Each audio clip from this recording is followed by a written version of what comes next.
নমস্কার প্রিয় ছাত্রছাত্রীরা, আবারও চলে এসেছি তোমাদের সামনে পরিবেশ বিজ্ঞান বইয়ের আলো অধ্যায়ের একটা প্রশ্ন নিয়ে।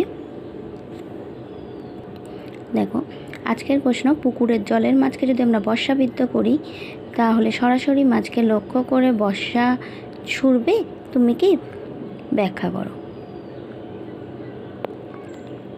দেখো, আমরা যখন পুকুরে জলের মাছকে বর্ষাবিদ্ধ করব তখন সরাসরি মাছটিকে লক্ষ্য করে বর্ষা ছুড়লে হবে না। কেননা আমরা জানি আলোক রশ্মি জল থেকে যখন বায়ুতে নির্গত হয় তখন সেটা অবিলম্ব থেকে দূরে সরে যায়।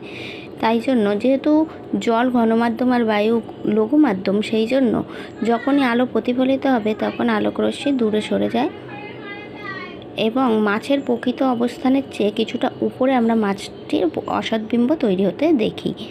ফলে আমরা মাছটাকে যে অবস্থানে আছে তার থেকে অনেক কিছুটা উপরে দেখতে পাই। তাই মাছটিকে বিদ্ধ করতে হলে যে স্থানে মাছটিকে দেখা যাচ্ছে তার থেকে কিছু নিচে চোখের আন্দাজে বর্ষা ছুটতে হবে। এর জন্য বিশেষ অনুশীলন প্রয়োজন। ঠিক আছে।